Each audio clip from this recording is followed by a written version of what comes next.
Southwest 40th Street in the back corner of the Westbird Shopping Center. Sports Grill is also now offering some great employment opportunities. All kinds of positions are now available from kitchen to hosting. Call for more information at 305-485-8845. From wraps to salads to amazingly delicious specialty dishes, Sports Grill is the home to the legendary special grilled wings. Since 1987, Sports Grill, good food, good drink, and good friends. It's the Big O Show. Judge, you tuned in to the hottest sports radio. When you need your warehouse looking good while staying efficient, there's only one place to find the finest racks in the business. Pallet Rack City in Hialeah. 305-424-8547. That's 305-424-8547. Pallet Rack City is the company you need when you want your warehouse sporting the finest racks in the business. After all, who doesn't love a great rack? Pallet Rack City. 305-424-8547. That's 305-424-8547. Orlando, a.k.a. the Big O. He covers all the South Florida teams. For over 16 years, EJDconstruction.com has provided South Florida residents quality craftsmanship, accurate project management, and exceptional service. That's why EJDconstruction.com is an A-rated member of Angie's List and the Better Business Bureau. When you're looking for the right custom home builder for additions or home remodeling, please call my friend Eric at 305-433-4843. That's 305-433-4843 for EJDconstruction.com. Dolphins to the heat, well, you know what it means. Monday to Friday, Friday Pablo in the... There's no need to drive around South Florida wasting valuable time looking for a new or certified pre-owned Acura. Go to the #1 volume sales dealership in the Southeast United States. Craig Zinn's Acura of Pembroke Pines. Purchase with pace and space in a dealership tailored to your needs. From home buying to providing that personal touch. Contact the 2020 Satisfaction Award winner Craig Zinn's Acura of Pembroke Pines. 888-776-5123. That's 888-776-5123. Or visit them at 15601 Pines Boulevard in Pembroke Pines. Show O's on the radio, the top's where we gonna go. Miami, that's the way we roll. Folks, you can support the hardest working sports talk show in South Florida through Cash App or Venmo. Just search Cash Big O Show. Support us through Cash App or Venmo. Cash Big O Show. We thank you for your incredible support. On the morning show, Big O.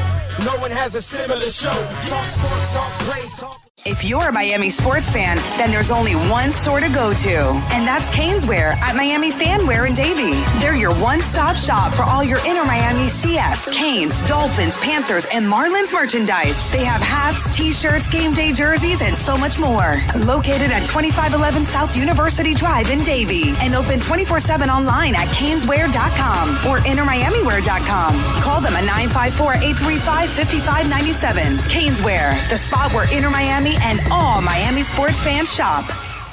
Live and direct, because nobody do it better than Big O in the set. From sunrise, listen live. When you're ready to purchase a new home or refinance the one you have, American Dream Lending will make sure your loan experience is easy with fast approvals and quick closings. With many loan programs and competitive rates, now is the time to turn your dreams into reality. Ask about special financing for veterans. They never charge an application fee, and you will work directly with one of their experienced loan professionals. Stop dreaming and contact American Dream Lending today. 786-802-1727 or online at adreamlending.com.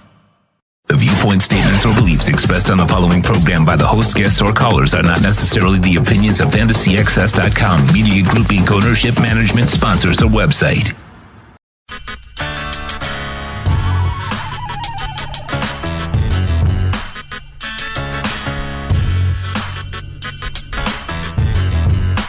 This is the Big O Show. This is the Big O Show. This is the Big O Show.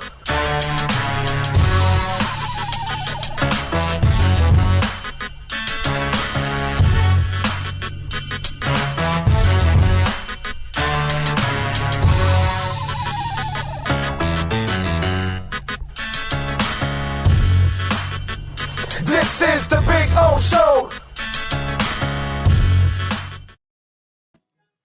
All righty, good morning. Ready Ready to rock and roll live from Sports Grill here in Miami Lakes. Sean Stanley by my side. We get you ready for Atlanta and Miami. We will have Joe Shad with us in a couple of minutes. He'll join us at 11:15. At 12:30, D. Orlando Ledbetter from the Atlanta Journal-Constitution will join us. A buddy of mine for about, I've known D. Orlando for about 20 years. Been on the Falcons beat forever. He is a pillar in that Falcons beat. So we'll have Joe Shad and D. Orlando. Of course, I got Sean Stanley by my side. He, along with myself, we're waiting for the pregame, and then we'll dig in. I can see already people are having some fun with the chicken and waddles and all that, which, by the way, I did not realize it, but Sports Grill now here at Miami Lakes is open at 10 a.m. now for their brunch. So I know a lot of you start making your way in around noon to get ready for the game and things like that, because it is Miami, so we wait. You know what I'm saying? So it is a rough one. We've got a rough season at 1-5. We'll see what happens today against the Atlanta Falcons. Not going to be easy, folks. Okay, the Atlanta Falcons have gotten better. Arthur Smith is a fantastic play caller, a guy that really knows how to design an offense. And I'm sure that when Matt Ryan found out who his new coach was going to be, he must have been excited. And so this challenge, you got Ridley on the field. You got Cordarrelle Patterson, who is just an absolute great story, and Russell Gage also that they've got on the team, and then Kyle Pitts and Hayden Hurst. So they've got enough weapons to attack Miami, and we're going to find out with the inactives shortly if Xavier Howard and Byron Jones are going to play, or only one of them is going to play, or neither are going to play today against the Atlanta Falcons. This is going to be tough, man. This is Miami has no such thing as a gimme, as you all know. At 1-5 and losing to the Jags, you are now capable of losing pretty much to anybody that's out there. So Miami has got to find a way to be, well, you know what? Find a way to play maybe their best football of the year. I mean, that's kind of what you have to do. Because, see, with New England, you were still going up against a rookie quarterback, and you weren't going up against an excellent offense.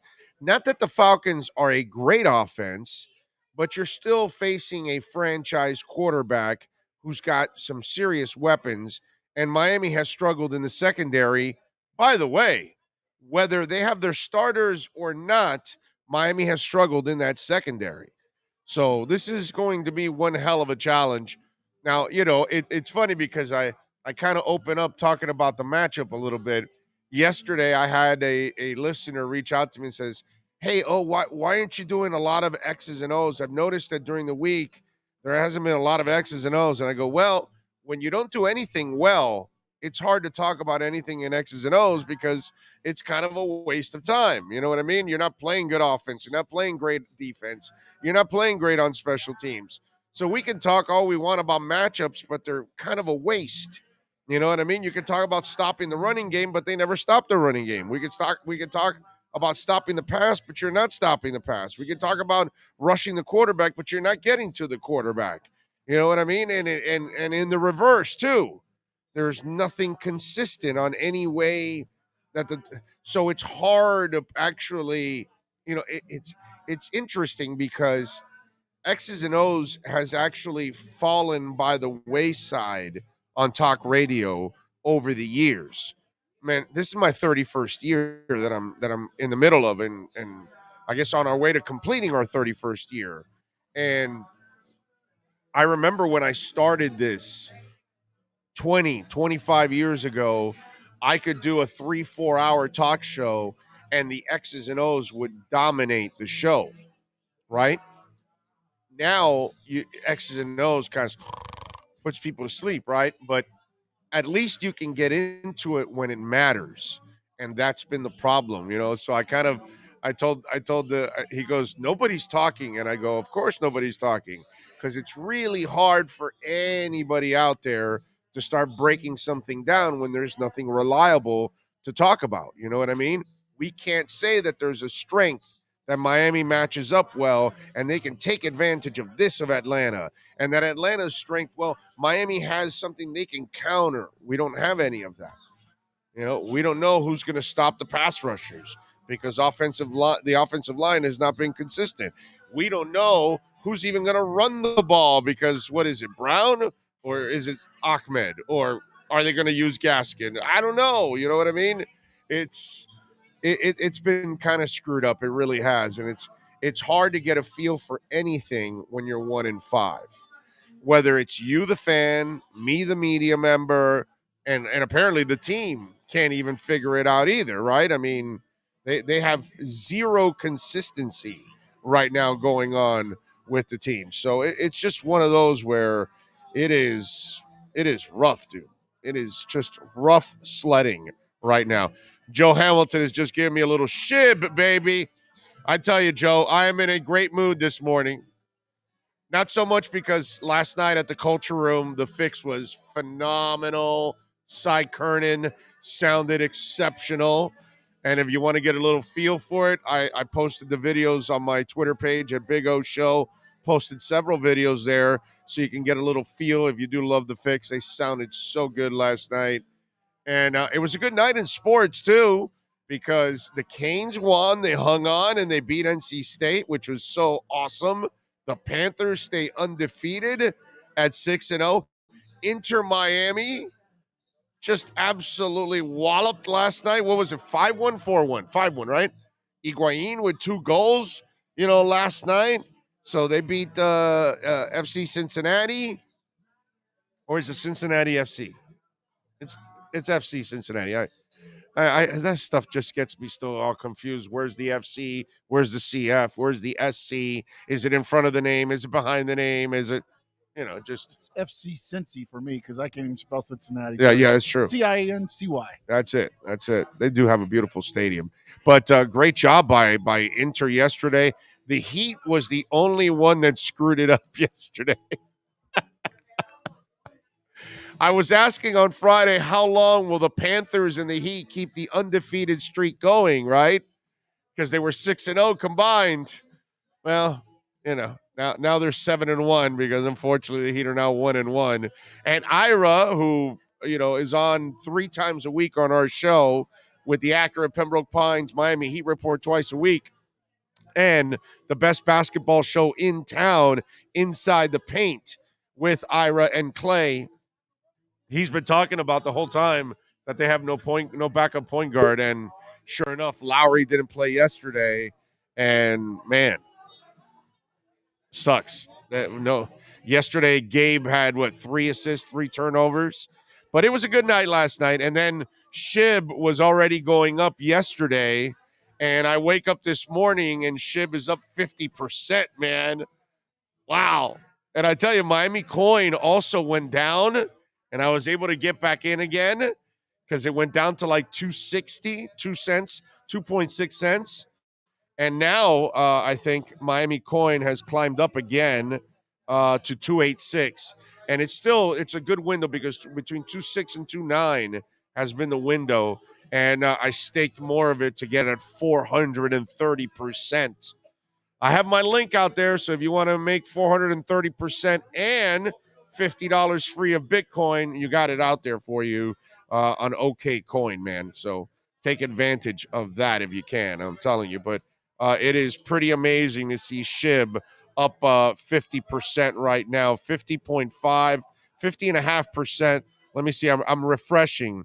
Now it's 49.7, but damn, dude, that is crazy to see Shib up that much.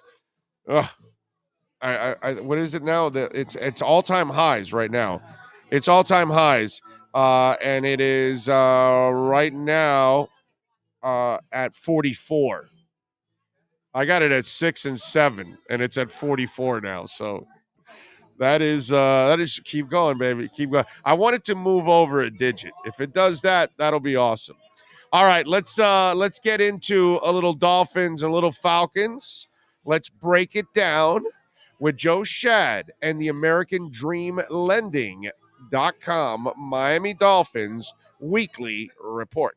Dolphins fans, buckle up. It's time for the American Dream Lending Miami Dolphins Report with Joe Shad. When you're ready to purchase a new home or refinance the one you have, American Dream Lending will make sure your loan experience is easy with fast approvals and quick closings. Call them at 786-802-1727 or online at adreamlending.com.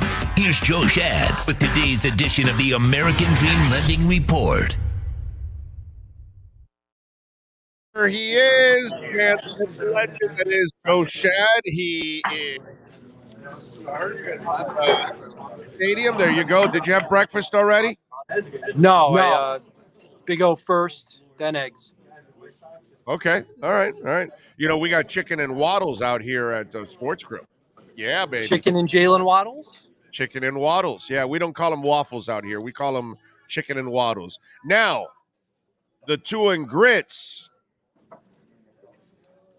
We swapped out shrimp for Tua. Is that cruel? I see what you did there. Okay. All right. I just want to know. So what would you rather have, chicken and waddles or Tua and shrimp? Chicken and Waddles. I'm definitely Yeah. My daughter likes the shrimp. She had that last night. Okay. Well, there you go. All right. Good stuff there, my man. All right. So today, Arthur Smith, I thought, did such a phenomenal job in Tennessee designing that offense and really maximizing everybody, quarterback, running back, all of that. And he has it took him a little bit, a couple weeks. It looks like that offense has gotten better and better. And now, obviously, they get the Alabama kid Ridley back. And the way that Cordarrelle Patterson is playing, he's actually found a way to make Cordarrelle Patterson the ultimate weapon out there as a receiver, as a runner, as everything, because he's kind of been known more as a special teamer throughout his career. Yeah, it'll be, hopefully for the Dolphins, Xavier Howard and Byron Jones are able to return today. It'll be interesting to see if Eric Rowe or Jason McCourty play more today than they have in recent weeks. Neither of those guys was on the top tight ends in past weeks. So I kind of wouldn't mind seeing Eric Rowe get a shot at Kyle Pitts or Jason McCourty. But yeah, Matt Ryan still has something left. And this is a good challenge for Brian Flores and defensive coordinator Josh Boyer to, stop the bleeding, because there's been way too much bleeding in the Dolphins defense this year. It's almost hard to explain how they went from so good to so bad so quickly. Yeah. I mean, it's now they're bending and breaking all over the place. That's the difference now with the team. What's your gut tell you on the starting corners here as we await the inactives?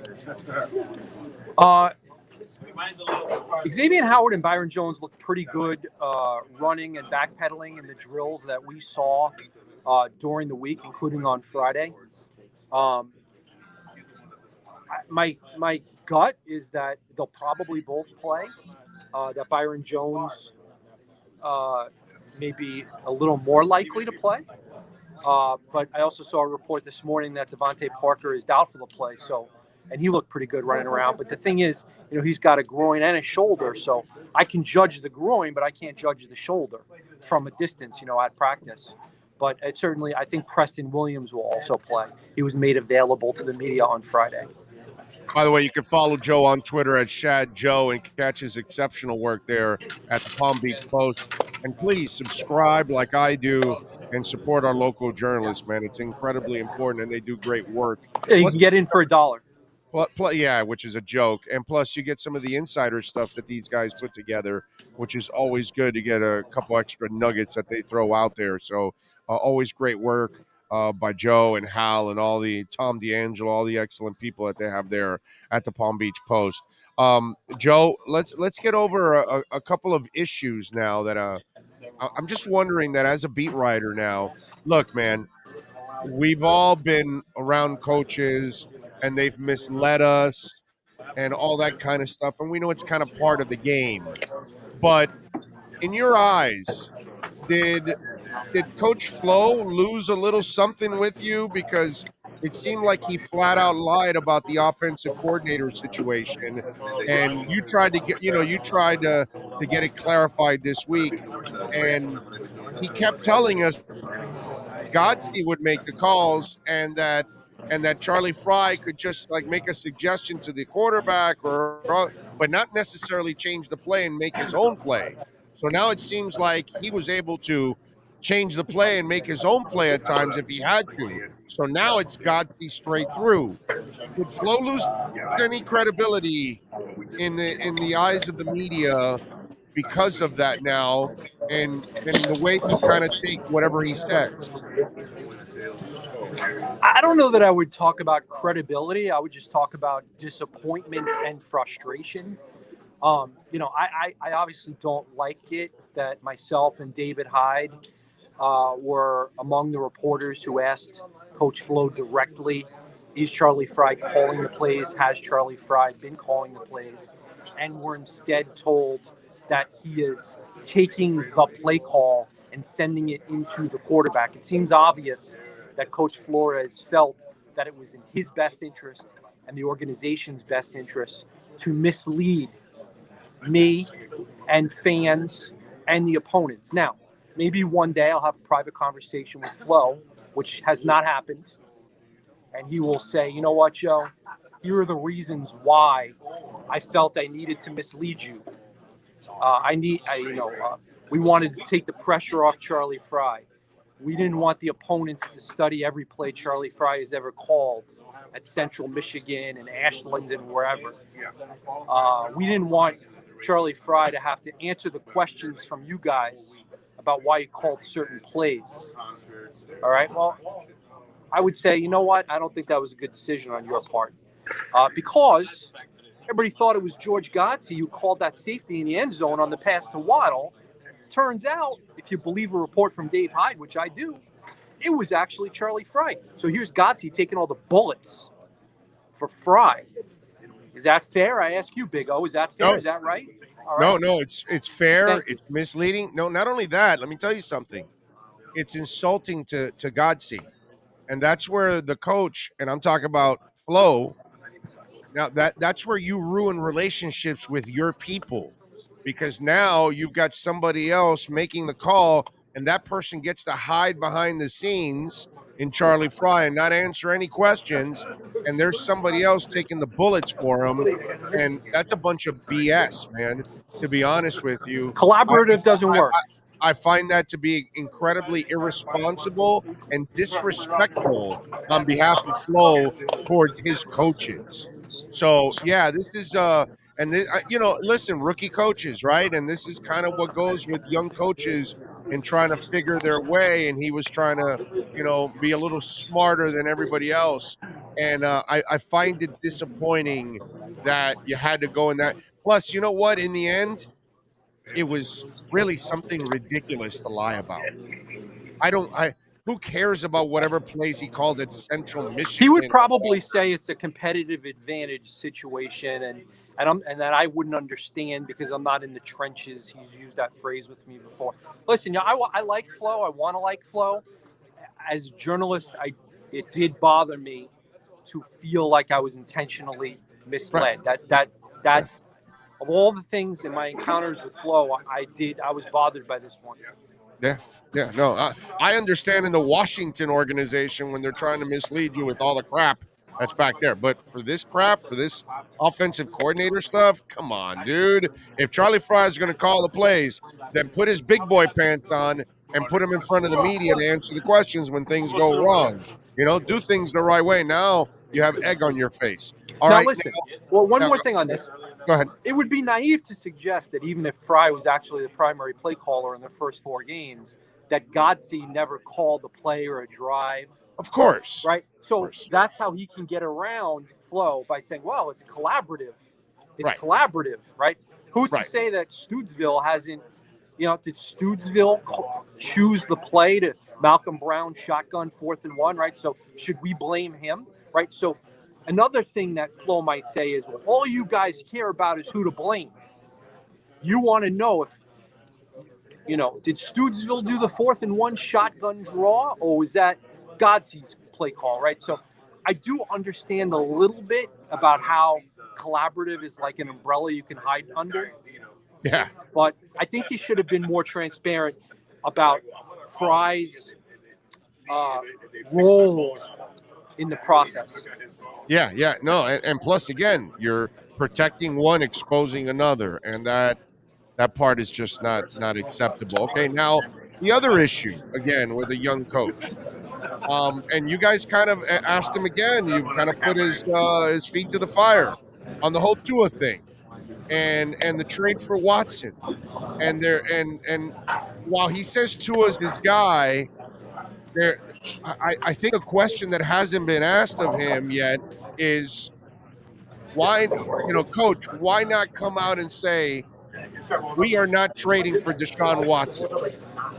Well, we know Tua the answer. quarterback. We know why he can't say that.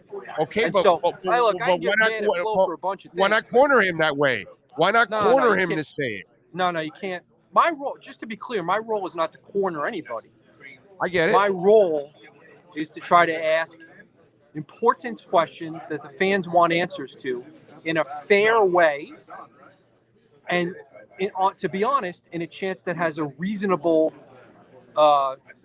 chance to get answered.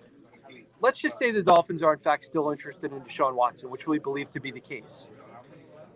There's no point in asking him, why don't you just say Watson's not going to be acquired? Because if the Dolphins are in fact still interested, he can't say that, or we would then later accuse him of lying.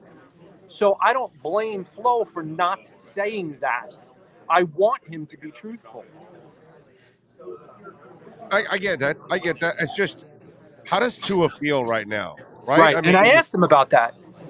I know you did. That's why Tua doesn't hear.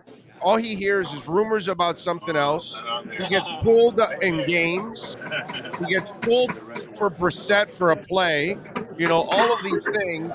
He doesn't have a good offensive line. He doesn't have great offensive coaches. The support system around him is so terrible.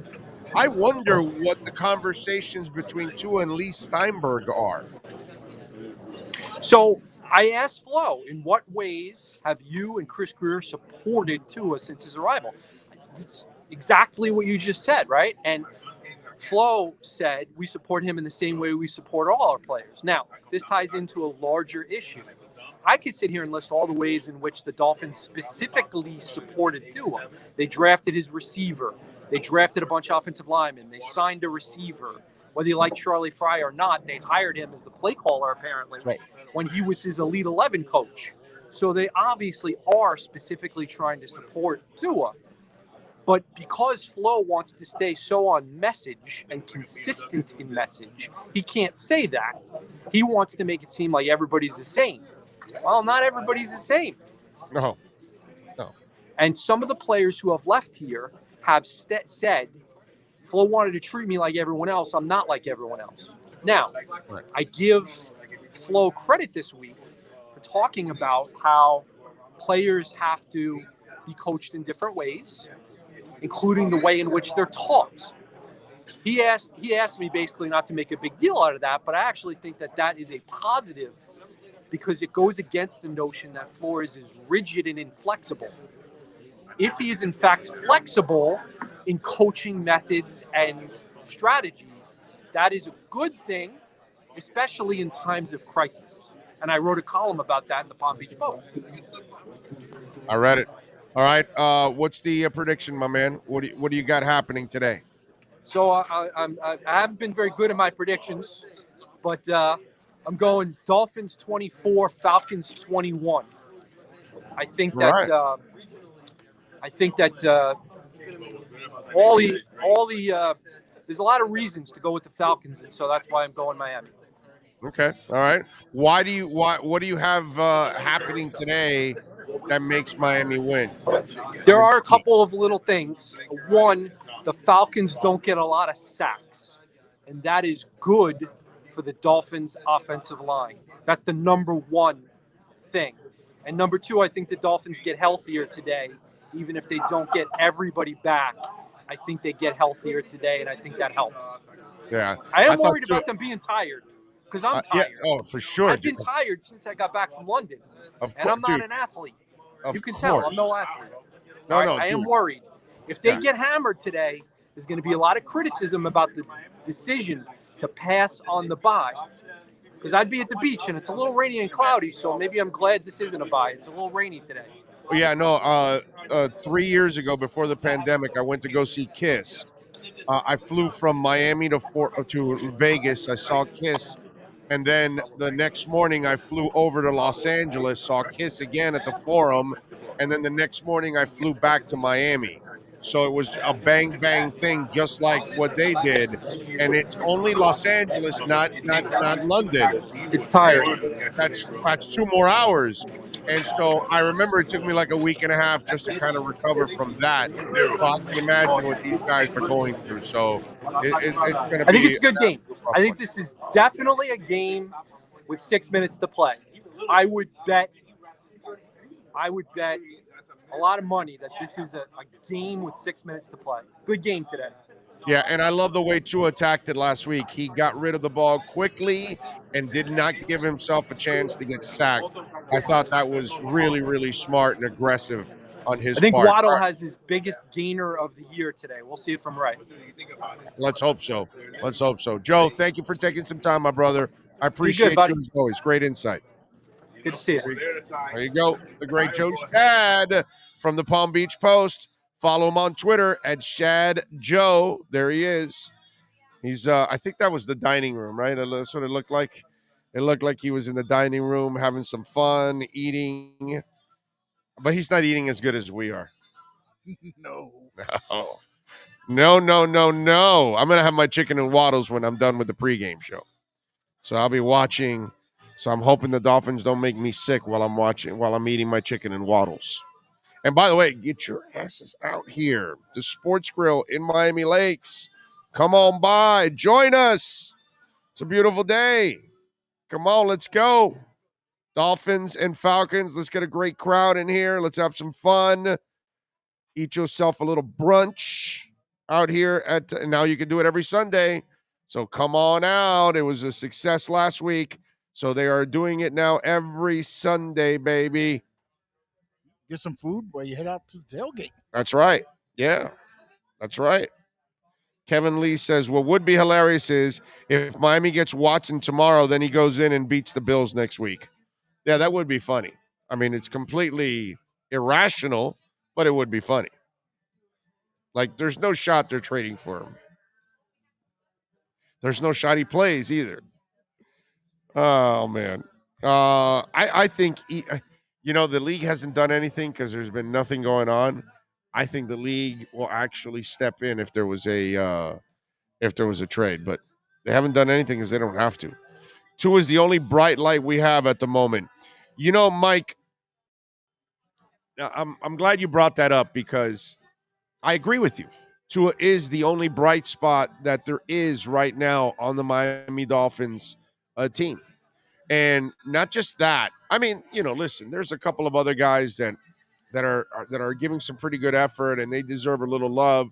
But in the big picture, all right, you're not developing a great defense. You're not developing a great offense. You're not developing anything great right now. But the time you have left, the games you have available to you right now, you have 11 of them. And 11 is plenty to give Tua a lot of playing time, a lot of experience, and get them developed for next season and feel good about the quarterback spot. Because you think about it, we are Dolphin fans. And since Shula got pushed out the door, since Joe Robbie passed away, and since Marino retired, Miami hasn't recovered from all three. God bless Stephen Ross. He does everything possible for them to win, but he hasn't found the right combination yet, so he can't be in that Robbie class yet, right? Obviously, Flo has suffered quite a setback this year compared to his first 2 years. So, in working his way up to being in that echelon of coaches that we love in the Dolphin Nation, which, by the way, there's only one, and that's Don Shula. How screwed up is that, ladies and gentlemen? Think about that. The Steelers can say, yeah, man, we got Chuck Noll, we got Bill Cowher, we got Mike Tomlin. The Dolphins can only say Don Shula. That's it. There's no other coach that's revered in the Dolphin history. None. Zero.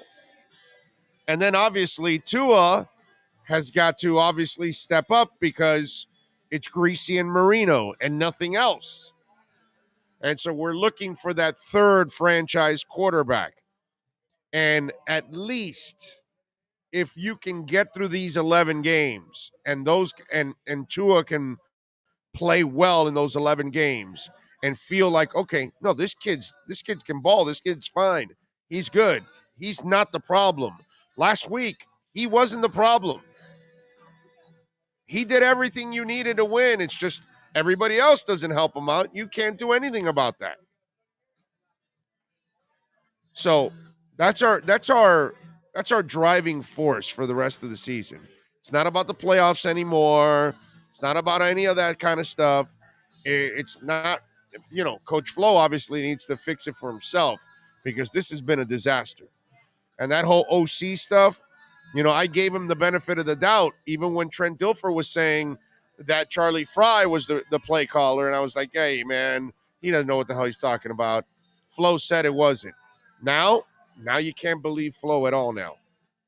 Now you have to question whatever he tells you, even when he tells you it's the truth. That's the sad part that comes from everything that happened this week. Because in the end, he ended up lying. Inactives. Noah Igbenogany. Devontae Parker is out. Greg Mance is out. Greg Little is out. Hunter Long is out. John Jenkins is also out. So that means that Byron Jones and Xavier Howard will be active and playing for the Miami Dolphins. And considering they're getting Calvin Ridley back, that's actually a good thing. Let's hope everything works out. Big O, don't be a hypocrite. Should pick Marino 15 draft because of character problems. Remember what? Big O, don't be a hypocrite. Should pick Marino 15 draft because of character problems. Remember? I don't know what you're talking about, Richard.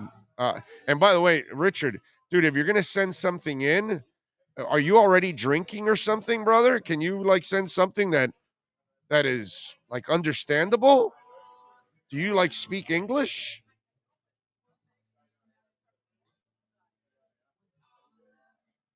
Let's see. Dana says, Nige, that it's actually the best case scenario. It would be worse if they wait till the start of next year to suspend him. I don't know what that means. You're talking about Watson? Heard Ross obviously has been talking to the commissioner to verify Watson can play this year. If we make the move so it happens, I believe he will play this year, especially if we lose in trade. Kevin, dude, you must be doing so much dope this morning and drinking so much. He's not getting traded this year. They're not playing him this year. He's not going to be part of the Miami Dolphins this year. None of that is happening.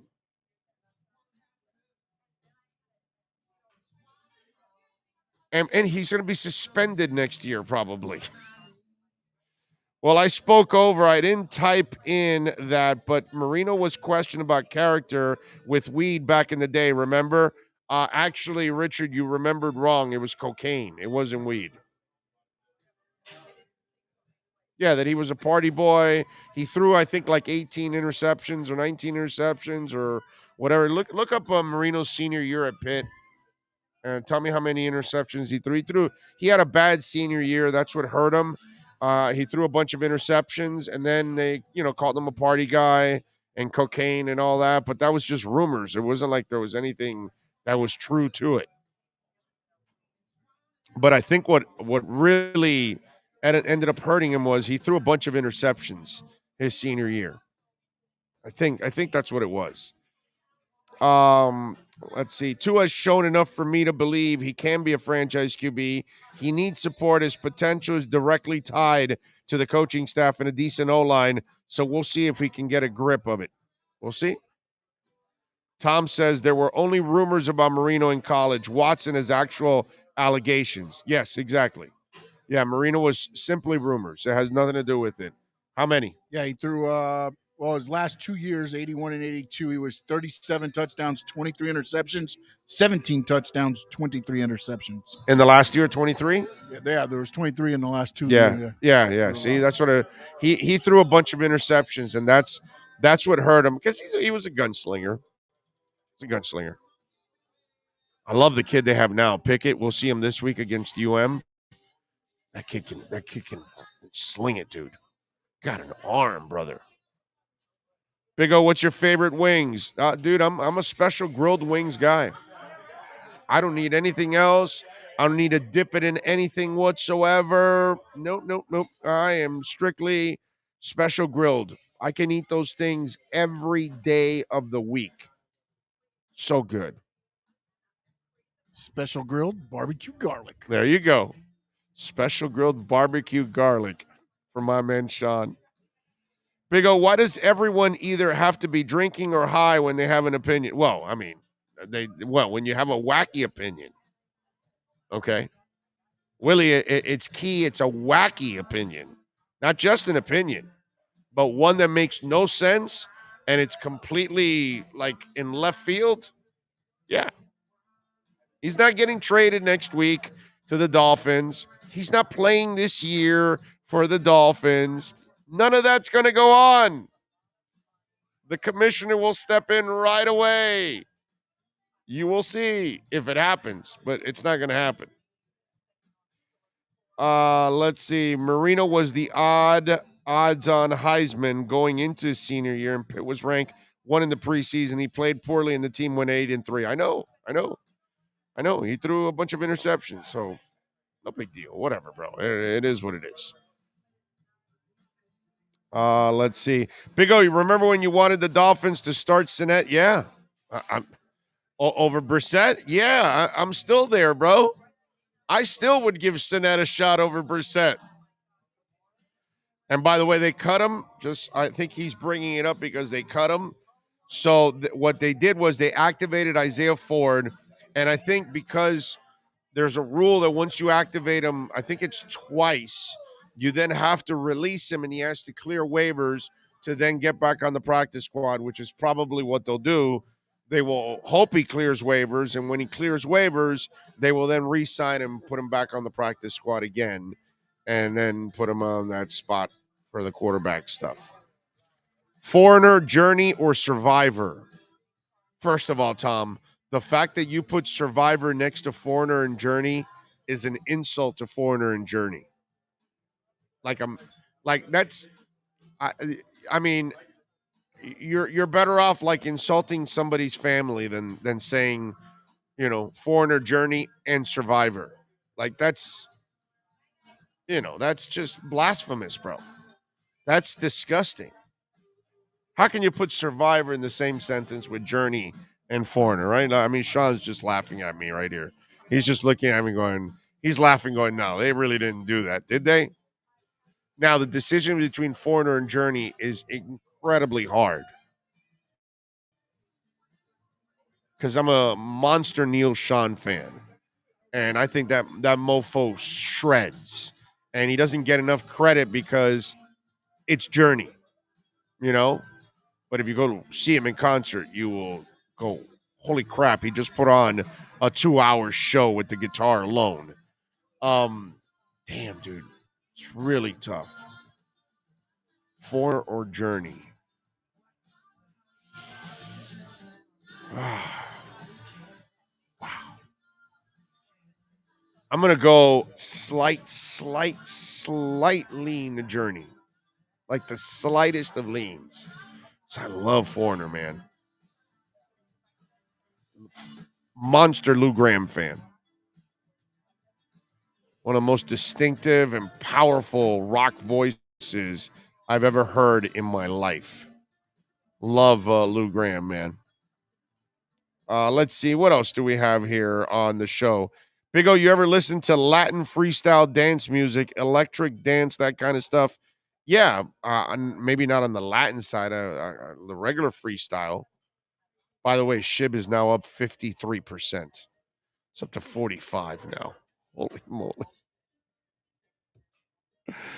Oh, man. That is blowing up, Shib. It's funny. I was talking about the Miami coin, and I told you it's been consolidating between 2.6 and 2.9 cents, right? So I woke up this morning, and it was at 2.6. So I jumped in. I got some. It's back up to 2.9 already. So I'm already making on that. I told you guys that. It's perfect, man. 430%. Are you kidding me? Ian from Brooklyn says, love me some Big O. You have helped me through a lot. Well, thank you, Ian. That is very kind of you, man. I don't know if I can ever help you through much, but that's very nice of you. Very nice of you. Stephen Caparella says, Sean is amazing. David Nagley says, bring back David Boston and Psycho Gates. I remember when David Boston signed with the Dolphins, and I freaked out on the guy's body because I had never seen anything like this before. And so comes running out onto the field, and he's a wall, dude. I mean, he is a wall. He was too big, actually, to be a receiver. That was part of his problem. I think why he broke down so much. He must have been so juiced up or whatever, allegedly. But it was funny because he was built, right? And then his calves were about this thick. He had these tiny little calves. So it was like, and it would open up. You're like, damn, that was odd. That kind of deal. Really weird. Did you see the Fix last night? Yes, sir. Of course I was at the Fix last night.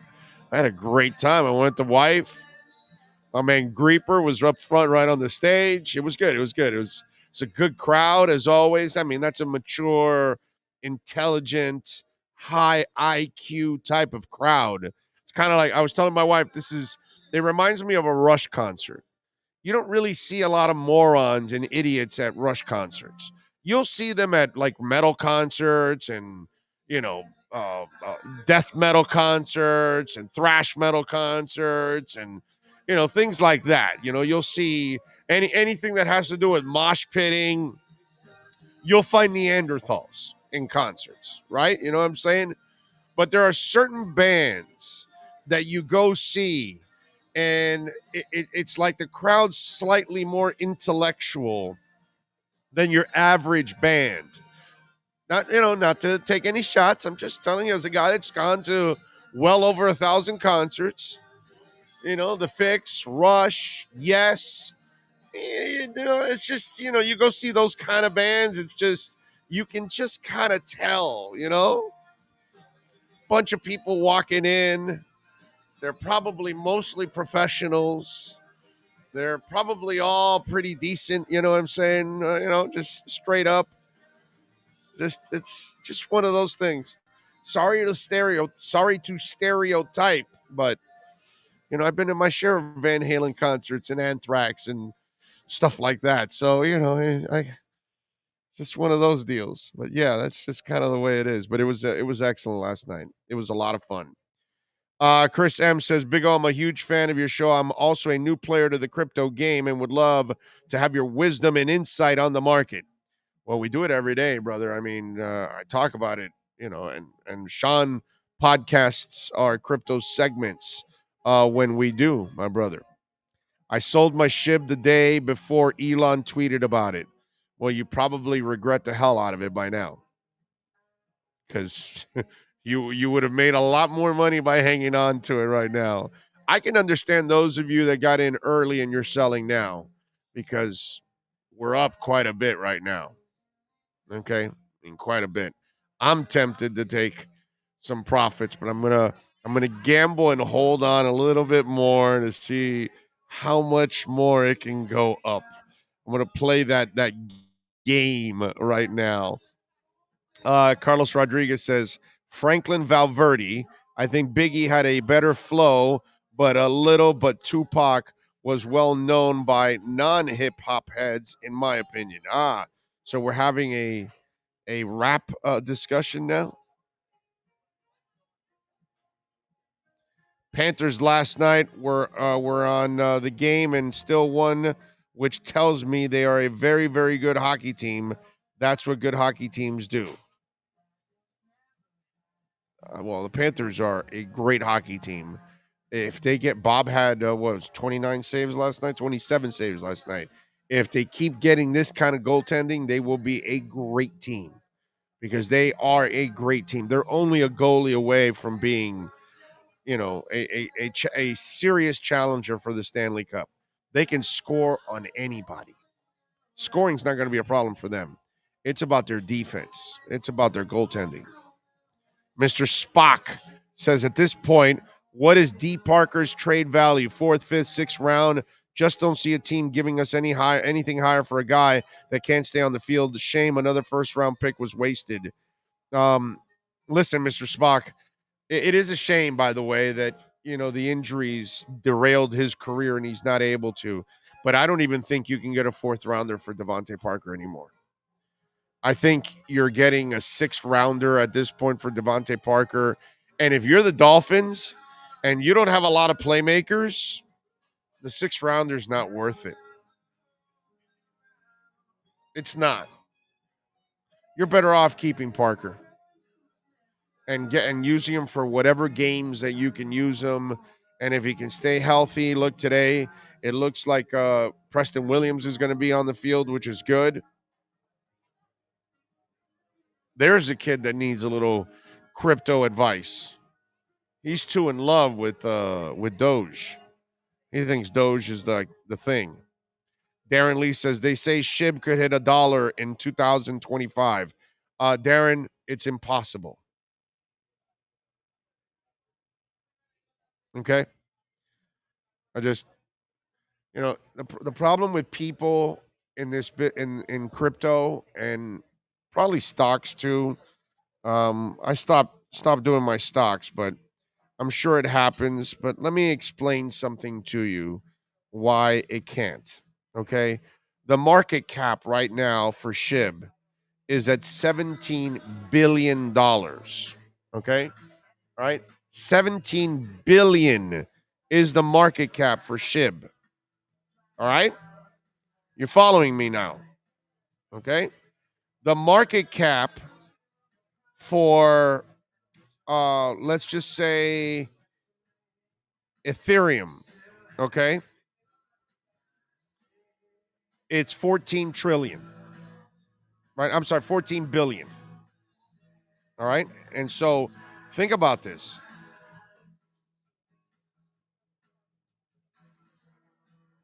See? Yeah. Okay, so think about this. The volume for where am I going here? Here we go. Hold on a second. Okay, so now listen to this. All right.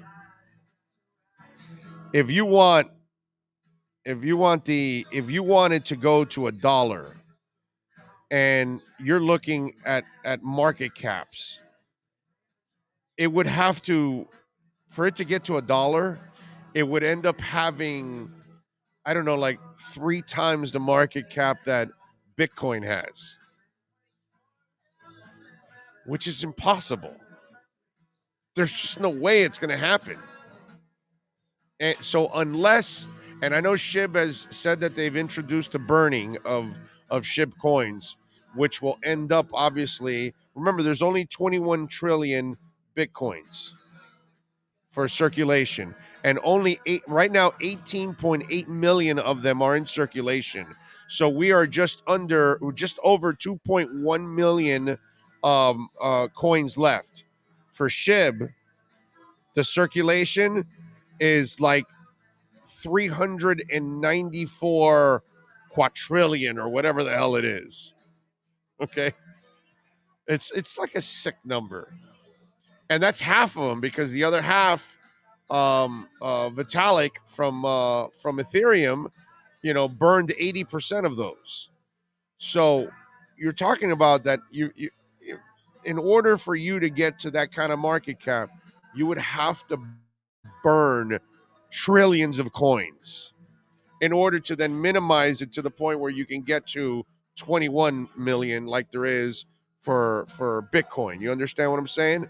So that's the problem with all of this. There's too many coins in circulation for it to get to $1, Darren. So anybody that tells you that, I don't even think SHIB will make it to 10 cents. I think SHIB will struggle to get to a penny. I'm hoping it gets to, what is it, like half of, before it gets to half of a penny, not a quarter of a penny. I'm saying before it even starts getting to that digit, the digit before, the digit before the decimal. I forgot what it is. That the 100th, I think it is. That maybe it gets there. Maybe. And you would make a lot of money if it gets there. But anybody that tells you that they think SHIB is going to go to $1, that would have to have a market cap 3 times that of Bitcoin, which would be just unrealistic. There's no way it's going to get there because there's nothing more valuable than a Bitcoin. Thing's worth $60,000. SHIB's not even worth a penny yet, one coin. Think about that. So there's no way it gets there to $1. Anybody that tells you that, unless they're going to go about burning the coins and burning like trillions of coins, there's no way it happens. That's the problem in all of this, is that we've got a lot of people that get into this thing and they don't really understand what's going on. They don't do their homework, and they just really are purchasing off of, they're FOMOing in. They hear other people are buying it, so they just buy it. Not because they know anything about it. They don't know what they're buying. It just would be absolutely crazy. So, just want to tell you that it doesn't make any sense that anybody tells you SHIB's going to go up to $1. Even 10 cents is really impossible. It really is. It just doesn't sound realistic unless they start burning the available coins that they have, so then they can then increase the value of the coins that are in circulation. But they have to come away with it. David now throws Journey, Foreigner, or Warrant. Again, you're insulting Journey and Foreigner. Let me see. What would be an equivalent to Journey and Foreigner to throw in as a third band? Let me think. An equivalent. Maybe Bon Jovi might be one that could be equivalent to that. Heart.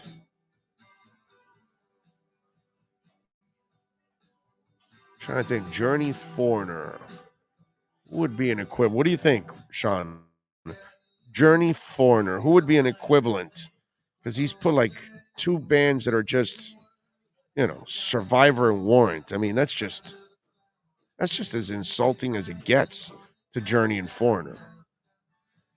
Maybe John Cougar Mellencamp. It's not a band. Genesis. That's not bad. Genesis, Foreigner, Journey. Not bad. Something like that might be good. No, Van Halen, Boston. Boston's completely different than those bands. And Van Halen, no, you can't. No, it's different. Def Leppard too. REO Speedwagon, not bad. I like that one. St. Michael, right there. I like that. No, Prince is above all that already. I love Foreigner and Journey, but then now we start insulting Prince. Yeah. No, I'm not putting Asia. Love Asia, but they got one album. The second album with Don't Cry was all right, but, Asia had a very short run. Might have come up with a bunch of albums, but they didn't come up with a bunch of hits. Although their first album was just absolutely a masterpiece. Milli Vanilli, now that's strong right there. That is strong right there. So how do you make 10% no risk with Bitcoin? Mike Banis, you want to make 10%, dude? Open up an account at crypto.com. Okay? I'm not a financial advisor. Okay? I'm just a guy that loves crypto and talks a lot of sports every single day. But if you want to make an easy 10%, okay, you make no money in your savings account, right? Right now in the bank. What do they give you, 0.25%? Open up at crypto.com, put your money, buy it in a USDC coin, and stake it at 10%. That's it. No risk, no nothing. That's it. Straight up 10%. All you got to do is stake it there. That's all. You don't have to worry about anything. USDC coin is a stable coin. Doesn't go up, doesn't go down. Stays as $1, backed up by the dollar. So you're fine. So you buy the USDC coin, you stake it, you get 10%. There you go. You want 10%? Easy. With no gambles.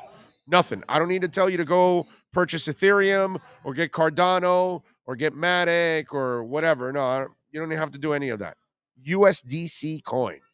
That's it. Whatever you have in your savings that you're throwing away because the banks are abusing you because that's all they do, you put it in USDC coin, you stake it for 3 months at a time. It'll get unstaked in 3 months. Staking means that once you put it in, you can't touch the money for the amount of time that it's locked in. If you lock it in for a month, 2 months, 3 months, fine. But it's stable coin. It's not going anywhere. So USDC coin. Simply just that alone on crypto.com, you'll get 10% on your money. That's good, man. You put $1,000, you're getting 100 just sitting there doing nothing, no risk. There you go. If you want no risk, that's how you do it. Damn, you guys loaded it up. Sticks, that's really good. Sticks, Foreigner, Journey. I like that one. That's the best one, Jimmy Bones. And Bradley came up with it also and all that. Nice. That is really nice. I like that one. Limp Bizkit, different kind of music. I like Limp Bizkit, but different kind of music. Kansas is Kansas, yes, and, something proggish. We got to go. You know what I mean? You got to go that way. Maybe Genesis, actually. Early Genesis. Tom Petty's not bad, but I like Styx. That's a really good one. Styx, Journey, Foreigner. That's exceptional, man. That's the best one. Have you tried staking OHM? I have not, sir. I have not. By the way, the what's it called? The Bitcoin ETF that came out, for those people that always talk crap about crypto, Bitcoin ETF came out, and it's the fastest growing ETF in financial history. It was worth over $2 billion in 2 days. So the people that are in the stock markets and all that, they're getting in the ETFs, and $2 billion in 2 days. Amazing. Big O, we lose today. Do you see Brian Flores being fired? Showing love from Toronto, Canada. Thank you, Matt. No, I don't. I don't think he gets fired at all this year. It's got to be really, really bad. I think there's a better chance that you bring him back next year. By the way, folks, don't forget you can make a donation to the program, Cash App or Venmo, Cash Big O Show. That's Cash Big O Show. As always, we always appreciate your support any way that you can. Thank you all out there. Cash App or Venmo, Cash Big O Show. Scummy says crypto is fool's gold. Yeah, Scummy, that's usually what we get from the ignorant that have no idea what crypto's about. And since they're so intimidated and they know nothing about it, because I'm sure, Scummy, you can't sit there and have a discussion with me about it because you know nothing about it. So you call it a scam. But that's all right, dude. It's all good. It's all good. It's all right, bro. Listen, the internet's not going to work, and neither is airplanes and the telephone or cellular phones or no. I know how it goes, bro. This has been going on for a couple of 100 years. People that want to be in denial of anything that is new, because of course the internet is, why am I going to learn internet? That's not important. Now it dominates your life. Email. What's email? Dude, I have a mailbox. Really? How much you using your mailbox nowadays compared to your email? How many more electronic payments are you making now instead of stamps? You've been using credit cards forever, man. Crypto's been going on for a long time, digital currency. It's called credit cards. It's called checks. It's all right, bro. Stay unwoke, as they say in today's world. All right, let's go with hour number 2. Let's take a quick break. Orlando Ledbetter will join us at the bottom of the hour. Got a couple of things that I want to talk about, get us ready for the Dolphins and the Falcons. A couple of Dolphin issues I want to talk about. We'll get into that next. This is the Big O Show. Sports fans love a place with great food, cold drinks, and TVs everywhere. That's why sports fans love Sports Grill and their 7 amazing locations. Check out the Bird Road location at 11481 Southwest 40th Street in the back corner of the West Bird Shopping Center. Sports Grill is also now offering some great employment opportunities. All kinds of positions are now available from kitchen to hosting. Call for more information at 305-485-8845. From wraps to salads to amazingly delicious specialty dishes, Sports Grill is the home to the legendary special grilled wings. Since 1987, Sports Grill, good food, good drink, and good friends. It's the Big O Show. Judge, you tuned in to the hottest sports radio. When you need your warehouse looking good while staying efficient, there's only one place to find the finest racks in the business. Pallet Rack City in Hialeah. 305-424-8547. That's 305-424-8547. Pallet Rack City is the company you need when you want your warehouse sporting the finest racks in the business. After all, who doesn't love a great rack?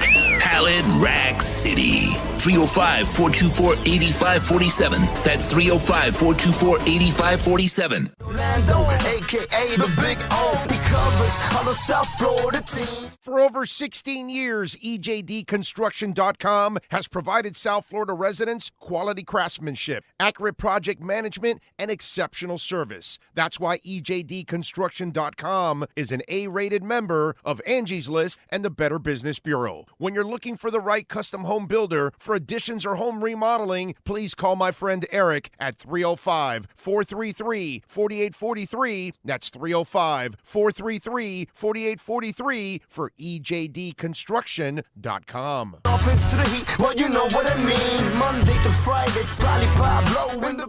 There's no need to drive around South Florida wasting valuable time looking for a new or certified pre-owned Acura. Go to the #1 volume sales dealership in the Southeast United States. Craig Zinn's Acura of Pembroke Pines. Purchased with pace and space in a dealership tailored to your needs. From home buying to providing that personal touch. Contact the 2020 Satisfaction Award winner Craig Zinn's Acura of Pembroke Pines. 888-776-5123. That's 888-776-5123. Or visit them at 15601 Pines Boulevard in Pembroke Pines. Show on the radio, the top's where we gonna go, Miami, that's the way we roll.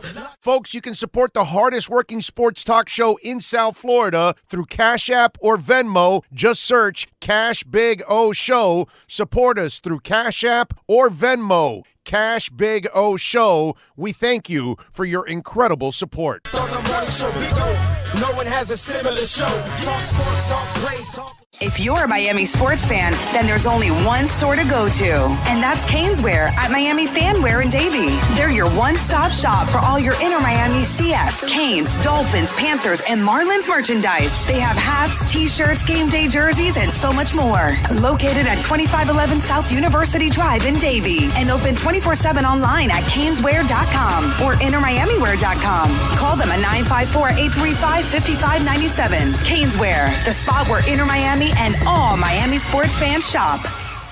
Live and direct, because nobody do it better than Big O in the set. From sunrise, listen live. When you're ready to purchase a new home or refinance the one you have, American Dream Lending will make sure your loan experience is easy with fast approvals and quick closings. With many loan programs and competitive rates, now is the time to turn your dreams into reality. Ask about special financing for veterans. They never charge an application fee, and you will work directly with one of their experienced loan professionals. Stop dreaming and contact American Dream Lending today, 786-802-1727, or online at adreamlending.com. The viewpoint statements or beliefs expressed on the following program by the host, guests, or callers are not necessarily the opinions of FantasyXS.com, Media Group Inc., ownership, management, sponsors, or website.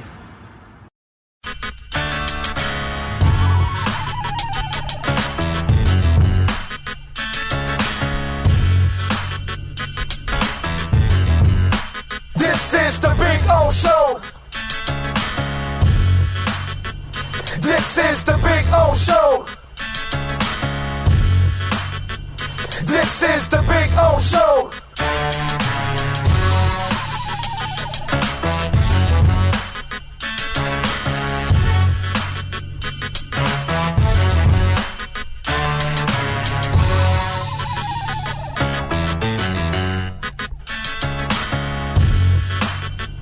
This is the Big O Show.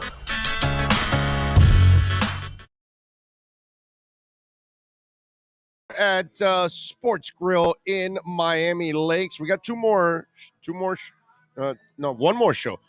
more show here at Sports Grill in Miami Lakes. Then we move over to Bird and 114th for the final 9 games of the regular season. So these are the last 2 weeks you get to catch us here at Sports Grill in Miami Lakes. So come on out, man. Join us out here. Have a little breakfast, a little lunch, a little brunch, whatever you want to have. You want to have some chicken and waddles? You can have some chicken and waddles. That's what I'm going to have when I get off the air here in an hour. I'm going to order some chicken and waddles, baby, and have some of that. I'm looking forward to that. Yes. Ian Rappaport was on NFL Network explaining a little bit the situation with Deshaun Watson. Do we have that ready, Sean? All right, let's hear from Ian Rappaport addressing the Deshaun Watson rumors, the interest on Miami. His legal situation is still, as of right now, unsettled. Still, of course, the civil and criminal allegations of sexual misconduct. I'm told there are still teams interested in trading for him, despite the fact that this is still unsettled. Watson also has a no-trade clause. The belief is he would waive it for Miami.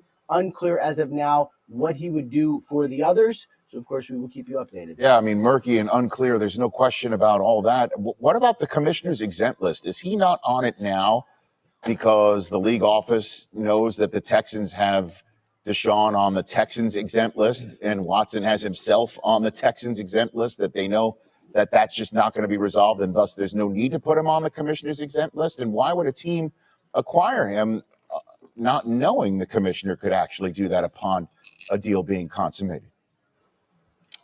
According to the personal conduct policy, the latest version, a player can be placed on the commissioner's exempt list if he is charged with a felony or a violent crime. As of right now, that does not seem to apply to Deshaun Watson. I have not heard that he is going to be placed on the commissioner's exempt list, even if someone trades for him, even if his legal situation is unsettled. But barring some sort of unexpected development, I would expect him to be eligible to play.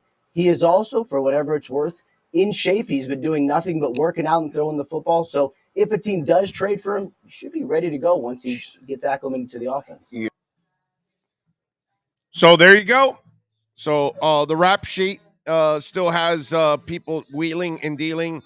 I still feel that the NFL will step in and stop the trade if it happens. I think they haven't done anything because there hasn't been anything happening. You know what I mean? And I got to tell you something. This is, again, the cynical one in me after being in this business for over 30 years. I think this is Houston in their last-ditch effort and desperation on trying to get one last deal done because they don't know what the offseason is going to hold. And if he's found guilty, they will have no leverage. So I think they're desperate into trying to make a deal because this is their last chance without any conflicts in the way. And even though they may not be able to get what they are able to get max out, but they're willing to get a good deal now without any risk and have the team that acquires him assume all the risks. And I think that's what's going on right now, because in the end, as he talked about, it's not just Miami, it's Philadelphia, it's Denver, and it's Carolina also inquiring. Now, he has a no trade clause. He will waive it to come to Miami. Apparently, that's what his people have put out to the media, is that would, he hasn't said that he would waive his no trade clause for Carolina, for Denver, which, by the way, man, I'm going to die a Dolphins fan. I love my Dolphins. I love my Aqua and Orange. I will forever.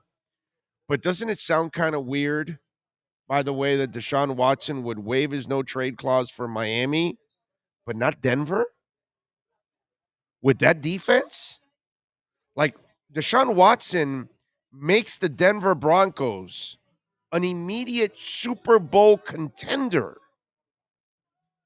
Find it kind of weird, right? Let's be honest now, okay? Let's be honest. My beloved Dolphins are not a Super Bowl contender even with Watson.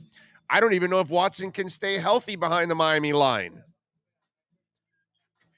I don't know if any quarterback can stay healthy behind the Miami line. You know what I'm saying? That's where I laugh with some of our Dolphin fans that let's trade for him because he's the answer. The worst thing you would do is trade for him and put him out there behind that line and these offensive coordinators. You know, it's weird. So I still think the league will step in and say, hey, listen, you guys can agree on your deal, but it can't happen until the offseason, until we get a resolution on the charges. Why? Because think about this, and I've mentioned this several times. What if Watson is found guilty? What if he is a sexual predator? What if the 10 criminal cases that they're investigating and something comes up that it becomes that he is a sexual predator? So now the NFL is allowing teams to trade a sexual predator. Yeah, I have an issue with that. So that's where I think this kind of is fantasy land still. But the NFL is sitting back because nothing's happened yet. So they don't want to do anything. They don't want to bring any more attention to something that already has enough fire as it is. But if the NFL gets involved, it becomes, a forest fire. And then all of a sudden, forget about it. It gets out of control. But I also think about it, and what's Tua feeling now? I talked about this earlier in the week. He's constantly hearing rumors that the team that he's quarterbacking for is trying to trade for another quarterback.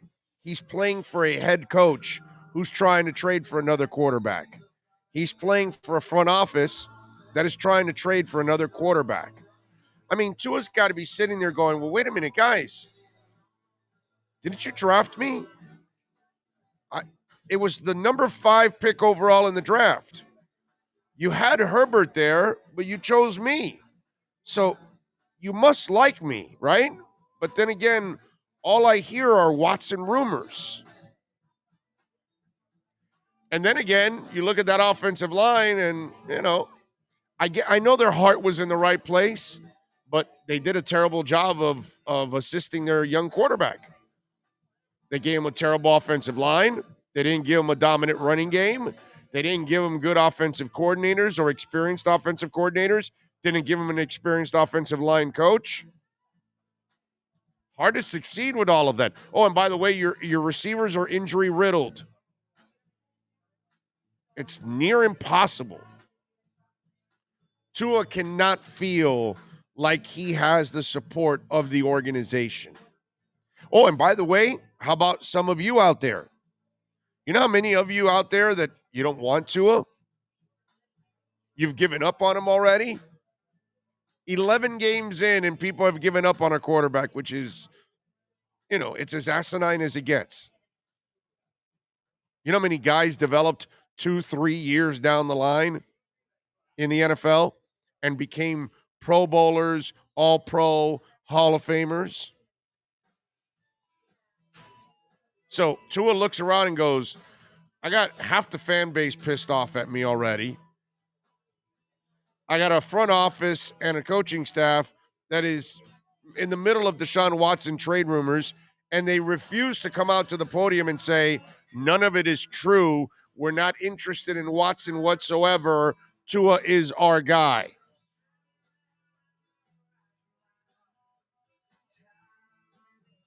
I mean, think about that. I talked about this earlier in the week. So when your child says, I want to be an artist, what do you tell them? You can't draw a circle, you idiot. Is that what you do? When your wife or husband says, I'm going to ask for that pay raise and that promotion. So you as a spouse, do you tell your spouse, "Oh, honey, come on. You're not qualified. You got the job only because, your looks." I'm just wondering, do we not support each other? Do we not help each other? Don't we want people to get better? Don't we encourage them? Don't we support them when they're trying to do something? Right? And if you're Tua, you got to feel like that kid that has the dysfunctional parents at home that don't care, don't listen to you, they think you're a failure, all that kind of stuff. He's got friends around the neighborhood that they're constantly picking on him. That's what Tua feels like. Tua feels like the kid in the neighborhood that is not liked by anybody. And he's done nothing to earn that. He's played well under absolutely terrible conditions. He's coming back from major surgery, and then he suffers another injury because of your irresponsibility. And yet, all he hears from half the fan base is they hate him. He's short. He can't throw the ball. He's unintelligent. Can't read defenses. Whatever. He hears every negative adjective out there. You think about that. You think about being the quarterback of a city and a fan base that doesn't support you. It's got to be tough, man. It's got to be tough. And your teammates, you think they don't see the same thing? Even if they like you, it's like, well, we like them, but they don't like them. Huh? It's weird. It's a weird dynamic.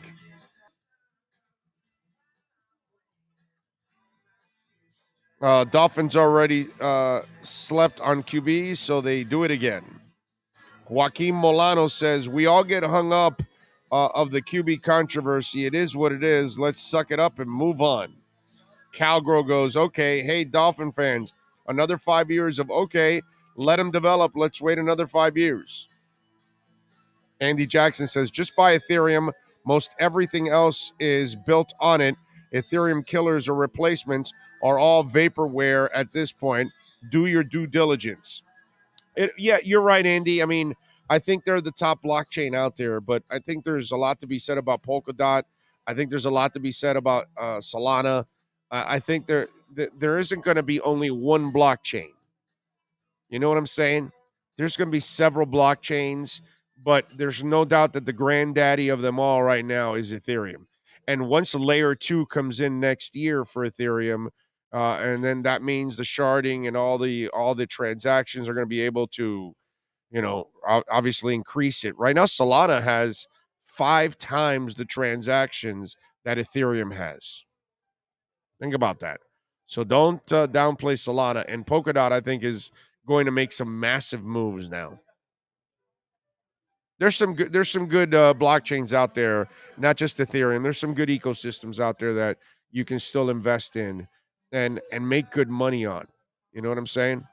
Because you're going to be able to double, triple, and 5 times, 10 times your money with some other ones that are at a lower price than you are with Ethereum. While Bitcoin's incredibly consistent and will grow in value, at this point, there are better investments that you can multiply your money much more faster than you can with Bitcoin. Bitcoin is good as a steady, savings account. Let's call it that. You know what I'm saying? But look, I love Ethereum, man. I mean, that's the major portion. That's the one thing that I'm invested most in is Ethereum than anything else. But I do have other investments in other things that I do believe in strongly. I believe in Cardano. I think Cardano is going to be a monster. And I'm going to be able, any of us that invest in Cardano, you'll make more money faster with Cardano than you will with Ethereum and you will with Bitcoin. Okay? But it all depends, how you want to look at it. But again, do your homework and you'll see. With the ecosystem of Cardano is immense. And now that they started with the smart contracts, forget about it. It's going to take it to another level. Roy Smith says, offensive line sucks, blame Tua. Defense sucks, blame Tua. Questions about special teams, blame Tua. You're right, Roy. It's like, Andrew says, the kid hasn't even played a full season yet. Come on. Tua will shine today. I agree, man. I'm on. The only thing I worry about with Tua is durability. That's it. I don't worry about his play. I think the kid can be a stud. Just gotta get him some pieces, man. There's a reason Hurts transferred and Mack was the backup at Alabama. Tua can flat out ball. The hate he gets is ridiculous. Brock, I am so with you, dude. David says, explain a Watson trade to a season ticket holding family, women's fans, girlfriends, wives, or Dolphin fans and ticket buyers. PR nightmare. Why not bring in Ray Rice as well? I mean, that's up to them. I can't argue with that. I cannot even come close. David came up with a good one, Sean. Foreigner Journey or the Osmond brothers? Strong. I think the Osmonds are going to crush it on that one. I think so. The Osmonds are just too good. A major reason why Tua gets hate is because of how Flores has played this. You are correct, DM. The Fitzpatrick fiasco, now the Watson rumors, such BS. DM is 1,000% right. Nothing has helped. What do you think of Cardano? Chris Adams is asking. I love Cardano. Love Cardano. What you have to do is be patient with Cardano. Cardano will climb and then consolidate for a while, and then it'll explode. It did it to us when it dropped down to like in the 90-cent dollar area, $1.05. Then it shot up to $1.20, 25, and then it shot up to like 140, and then it came back down and stayed in the 120s for a couple of months. Then it shot up to over $2. Then it came right back down again to about $1.70 or something. Then it went right back up to the 220 area, and it has been stuck in the 210s, 220 area now for a while. And it's consolidating now. And soon enough, it'll take off. I believe it'll be in the $5 to $7 range by the end of the year. In the next 2 months, it'll have another catapult, and it'll get to, I believe, the 5 to 7 range. And then 2022 and 2023 are going to be monstrous. You have to be patient. You have to hold Cardano, stake it, keep building your Cardano, and move on. At least that's what I'm doing with mine. I'm not even close to even thinking of selling Cardano yet. Not even close. I'm a couple years away from that, like VeChain too. I just store VeChain. I just buy it every time I get an opportunity. Boom, stack it, stack it, stack it, stack it, stack it. Because eventually VeChain is going to have it's a parabolic run, and it's going to go. And when it does, those of us that were patient and held on and even tacked on even more, we're going to end up, and that's what I've done with Cardano too. That's what I'm doing in Miami Coin. So Miami Coin, you stake the Miami Coin, right? And you get 430% interest. I have the link on my Twitter page. And you get $50 of free Bitcoin too if you use my link. But you stake it, you get 430% of interest. They give it to you in Stacks Coin, STAX, which goes for like a $2.20 or something in the market. So I got $90 I staked. My first payment 15 days later was $82 because I got the coin at 1.1 cent and it went up to even 4 and 5 cents. So I was making good interest. So I got $82. I then sold my stack and I bought $82 of Cardano, or $80 of Cardano, and staked it for 7%. So now this week I'm about to get paid again interest on that because it's 420% of $90. So I'm going to get over $400 off of this thing. So what I'm going to do is I'm going to convert maybe even more at this pace. What I'm going to do is convert all the interest that they give me and and sell all the stack and make it Cardano and stack and stake that and stake the Cardano and keep stacking up the Cardano. Just with buying Miami coin, and you can get Matic or Bitcoin or Ethereum or they got all kinds of Polkadot. You can stake Polkadot there for like 12 to 15%. I'm telling you, OK Coin, it's pretty interesting. So check out my link at Big O Show. It's there on Twitter at Big O Show. It's with a little podcast and everything where I explain it all. Short podcast. So if you want to check it out, you can check it out. But 430%, that's free money. At least I'm just telling you. Just telling you. Did Coinbase just IPO? Yeah, Coinbase is IPO, dude. They went public. Is Coinbase okay or should invest individually in separate wallets? No, Coinbase is all right. I like crypto.com. I think it's much better. It's got way more things, way more ways for you to make money. And by the way, the cards that you get, they have the credit cards, which have no fees, but have all kinds of perks. If you move up to the green card, you will get a higher interest in your staking. Fred Dunlap says, stop avoiding the question, Big O. LOL. What question, bro? Let me see. Who is Tua better than in the East right now? Well, I'll take him over the Jets kid. He's done better than him since last year. Can't take him over the Bills guy. That's for sure.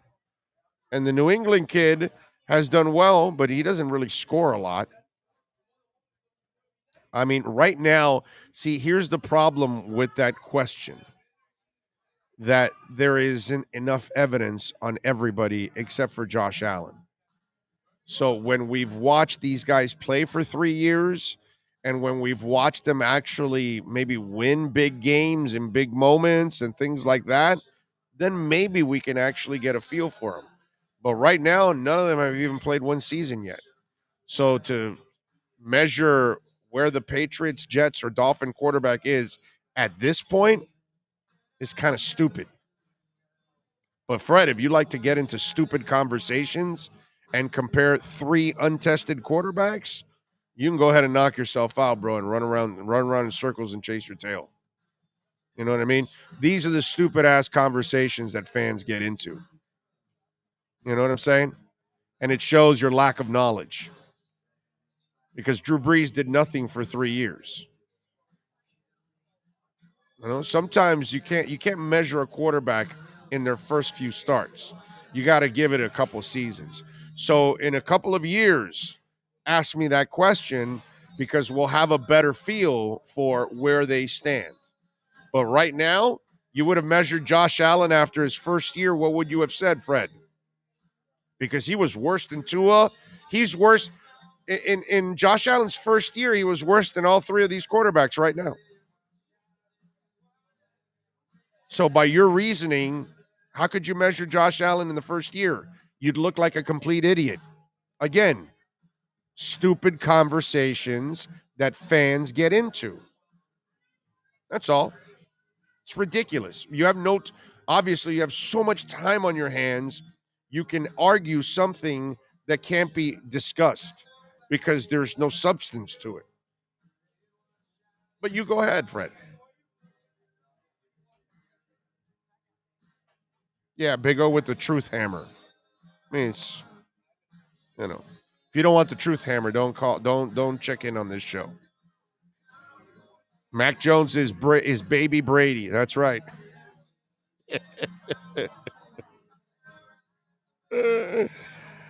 Miami Dolphins, the dumbest football team. We draft top picks and then trade their asses away. We'll fill other teams' rosters with our top players. Miami Dolphins. Chuck Cooper, can you blame Chuck for feeling that way? I can't.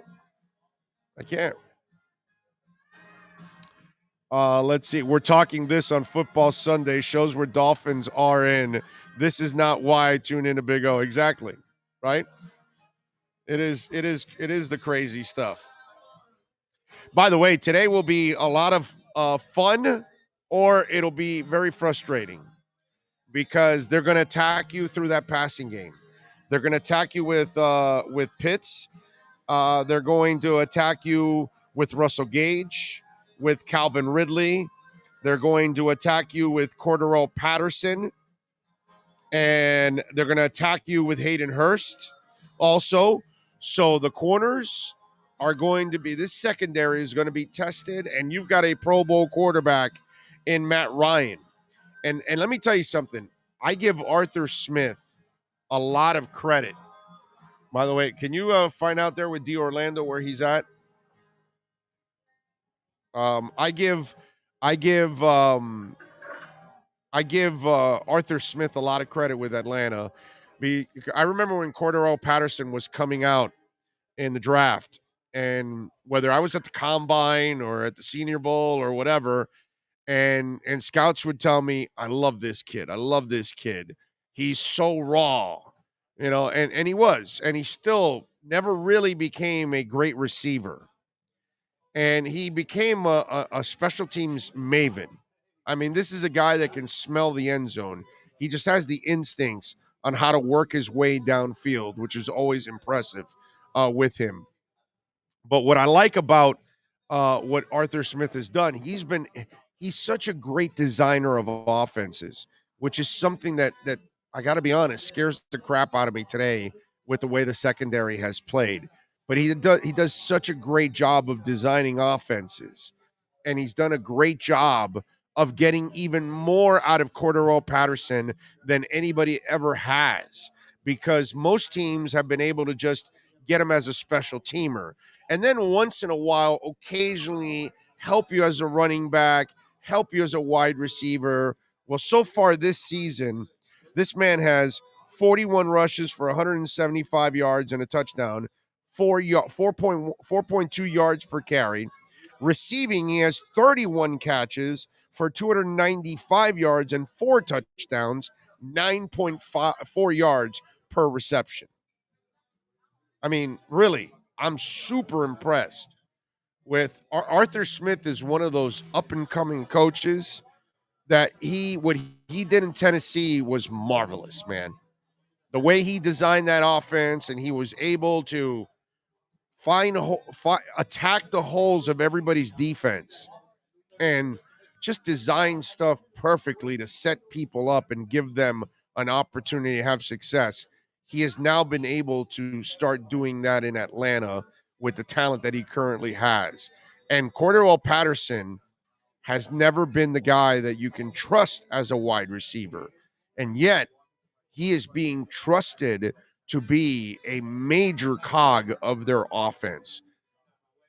All props goes to Arthur Smith. Let me tell you, this is going to be one hell of a test for the Miami Dolphins today against the Falcons. It's not so much about stopping their run. It's more, and Miami struggles with that. So that could be a little bit of an issue. But their passing game, it's scary. It's scary. I hope these boys play the best game they've played this year, because I have not been satisfied with what I've seen in the secondary. Let me see. Miami Mike says, Big O, love the show and love the old school logo hat. I have mine on today, hoping for a little old school luck from the Fins. How about some old school talent from the Fins? How about some old school discipline from the Fins? Show me some old school Don Shula discipline. Show me some old school Don Shula IQ. Do that for me. That's what I want to see. This team's struggles falls on both Greer and Flores. They failed to build a good O-line around Tua, put together an injury-prone wide receiving core. What a surprise, is injured. Goat man, I Goat Tagliavoa, I cannot, disagree with you, my brother. I can't. All right, give us a really quick turnaround here, 30 seconds. And D. Orlando Ledbetter is going to join us on the other side to talk a little Falcons preview Miami and Atlanta next with D. Orlando Ledbetter from the Atlanta Journal-Constitution. If you're a Miami sports fan, then there's only one store to go to, and that's Caneswear at Miami Fanwear in Davie. They're your one-stop shop for all your inner Miami CF, Canes, Dolphins, Panthers, and Marlins merchandise. They have hats, t-shirts, game day jerseys, and so much more. Located at 2511 South University Drive in Davie and open 24/7 online at caneswear.com or innermiamiwear.com. Call them at 954-835-5597. Caneswear, the spot where inner Miami and all Miami sports fans shop. All right, been following this man for many, many years over at the Atlanta Journal-Constitution covering the Falcons. It's D. Orlando Ledbetter. Follow him on Twitter at DOrlandoAJC. Always looking sharp with that bow tie. D. Orlando, how you doing, my friend? Hey, I'm doing great. Thanks for having me on the show today. It is great to have you on. You know, before you came on, I was talking about Arthur Smith, who I thought was such a beautiful play designer at Tennessee. He did such a great job with the offense. And it seems like that offense has gotten better as the season's gone on. And again, it shows what a marvelous play designer and offensive mind he is, because he has gotten more out of Cordarrelle Patterson than anybody ever has, because most guys have used him as a special teams guy, but he has been able to find a way to use him in the run game and in the pass game, and I find it to be incredibly impressive. Yes, they had a plan for him. Coach Dave Ragone was with him in Chicago, and they started, playing with him being out of the backfield a lot more. Buffalo tried and used him in the backfield. And certainly the Falcons saw enough to let's try to maximize his touches, whether it's throwing it to him down the field, whether it's throwing it to him short, whether it's handing it off to him. They've been able to get him the ball at every level to attack the defense with. And that's been the highlight of the season so far for them. That's getting Cordarrelle Patterson going. Now that teams have seen that, what is that going to look like on tape? And how will teams try to defend that? That's certainly will be the next step in their utilization of Cordarrelle Patterson. And listen, again, kudos to him, because, it's been a journey for him. He's bounced around. And I remember, obviously, D. Orlando, you and I bounced around a lot in the offseason, and we always run into each other. And I remember when he was coming out of college, a lot of scouts and GMs and stuff would tell me, I love this kid. He's super raw, but he's got a nose for the football. And this was a kid that a lot of people loved in the NFL, but he was so raw. And I'm just proud of him, because he's had to kind of fight a lot of adversity and people telling him that they like him, but he still ends up getting cut and ends up on another team and another team and another team. And Arthur has been the one guy to really maximize his talent. I'm impressed with that. Calvin Ridley's back. Gage is playing well. They've got two tight ends. Talk to us a little bit about this passing game, because D. Orlando, the secondary for the Dolphins, has struggled big time. Yeah, the passing game has been a work in progress. They came out throwing a lot of short, quick passes, wasn't throwing the ball down the field at all, worried about their line and their protection. But as the season has gone on, the line has gotten better. They're doing a better job of protecting, and he's been able to hold it a little bit longer and get it down the field a little bit further. But it's still a work in progress. They threw a lot of deep balls against Washington. Ridley, they were contested because they're hanging up in there because you got to throw them a little earlier. And Ridley wasn't coming down with him, was taking hits. Kyle Pitts, even on the big 39-yarder against the Jets, the balls had to be hung up a little bit. But he went and got it and braced himself for the hit because the hit's coming. So it's a work in progress, the passing game. The precision is not there, and they're working through that part of it. They hadn't have Ridley truly integrated into the attack, even though he leads them with 27 catches. But, they threw 13 to him against Washington. He only caught 7. So, and Gage has only got like 5, but it was just through 2 games. So, getting those outside guys going with Pitts and Patterson, which they do have working, could make this offense go to the next level. Is Pitts everything we all labeled him to be? Yeah, no question about it. He is, and but I tempered it because tight ends haven't come into the league and dominated. So 1,000-yard tight end was 2002 Jeremy Shockey. So I was trying to temper the expectations of whether what this kid was going to be able to do. But they he's got off to a slow start, and he had a big game last week, breakthrough game. Now we'll see what he can do from here. All right, so Orlando, from an outsider's point of view, how do you view this whole Tua situation? First of all, how do you look at him as a quarterback? Are you part of the group that's given up on him, or are you part of the group that says, well, wait a minute, he's not the problem here, he's done all right?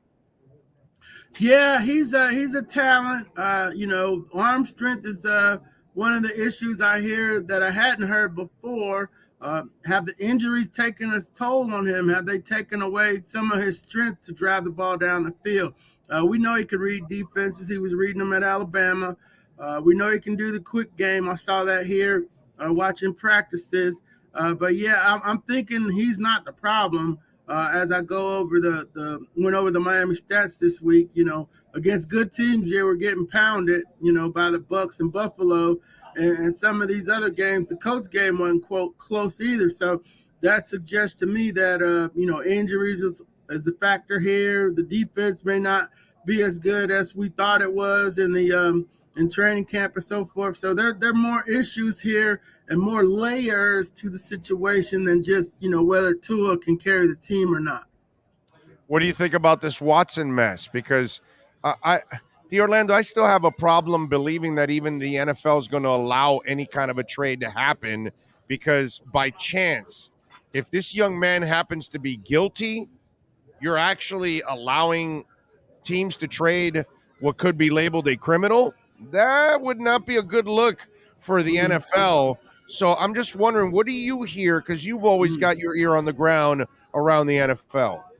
Well, yeah, the criminal part of it is new. That's the FBI part of it. But we do know there have been 21 civil suits and allegations made in those civil cases. So the onus would be on the Dolphins investigative team to bring back information, whether as to his availability. They need to have a talk with the league. Hey, if we trade for this guy, is he going to be available? So they got to do some due diligence and let this situation play out. But it seems a little bit premature for me to think that they're going to draft Tua and give up on him in his first year of action. But we did see Arizona do that with Josh Rosen. So right. It is not unprecedented anymore. So once you get a kid in the building and you figure out, okay, maybe this kid is not who we thought he was, getting Watson would solve some of your quarterback issues. And I know him and George Godsey were together in Houston for a period of time. That might fix some of the issues, but there are other issues here that have to be addressed. Is Tua a franchise quarterback in your eyes? Yes, he is. I think, if you put the right pieces around him, certainly you can roll him out. He can throw on the move. He can make all the throws. So, it's a matter of blocking for him. I saw that as an issue watching the London game. And putting some playmakers with him. I understand Devontae Parker's out today. So, he's missing one of his key playmakers. So, yeah, if you put the right people around him, and that's from, Thomas Dimitroff telling me about Matt Ryan and early on in his career, he's like, hey, we know we got to put pieces around him. So, but he can make all the throws, he can read the defenses, and we're going to be okay. And he's been right about that. And I feel that's the same situation that Tua's in here in Miami. Make sure you follow him on Twitter, DOrlandoAJC. You can catch his work there at the Atlanta Journal-Constitution. Orlando, what was the prediction for you in the Journal-Constitution today? Who'd you pick, Miami or Atlanta? I didn't pick today. I try to stay away from the picks, but my fellow colleague Steve Hummer is going with the Falcons here today. He's been 4-1 so far this year.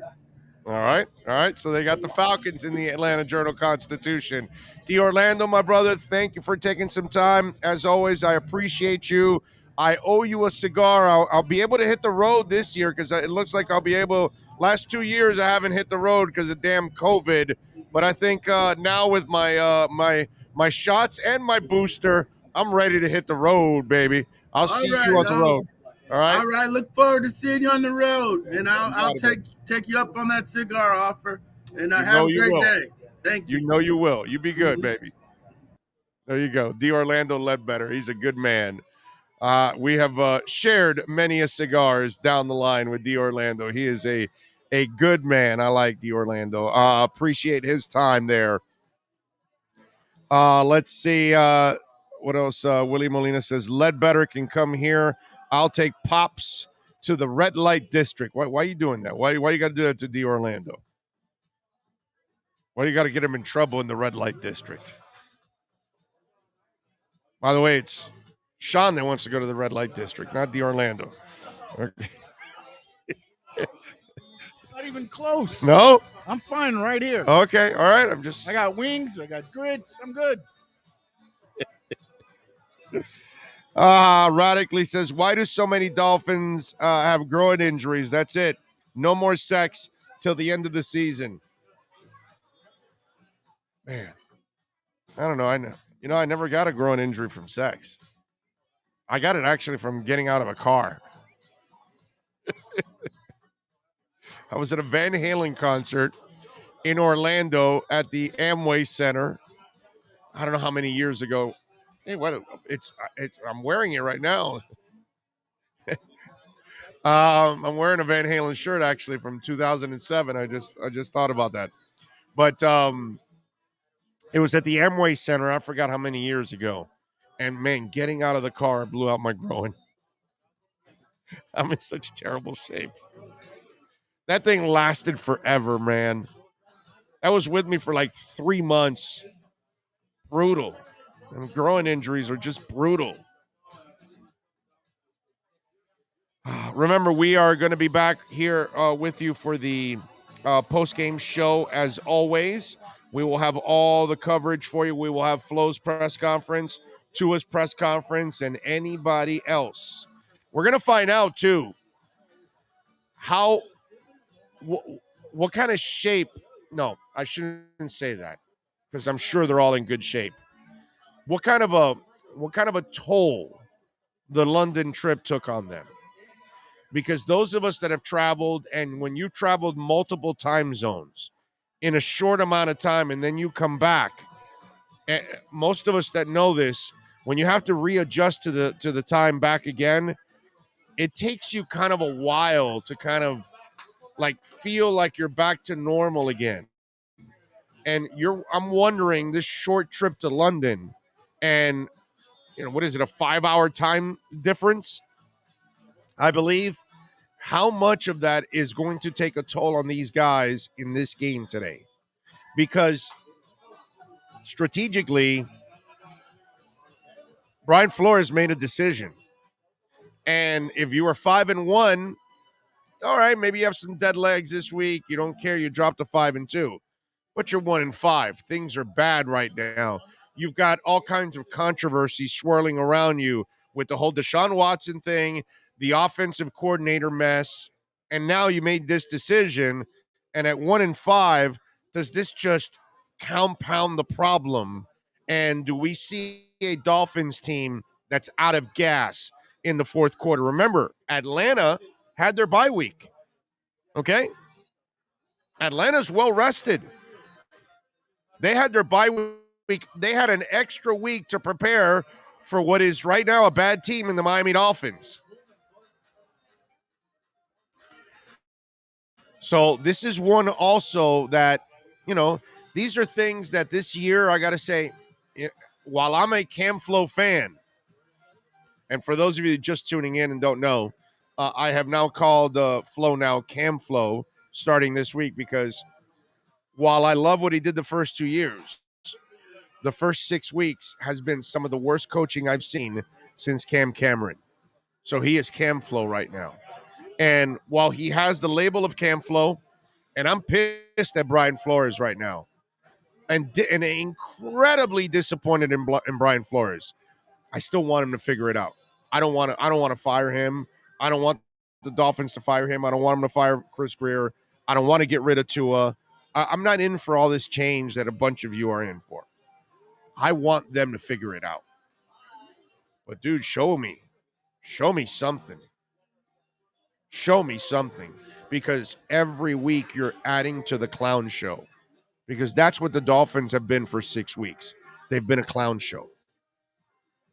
So the coach needs to start showing us that he can press the right buttons like he did the first 2 years.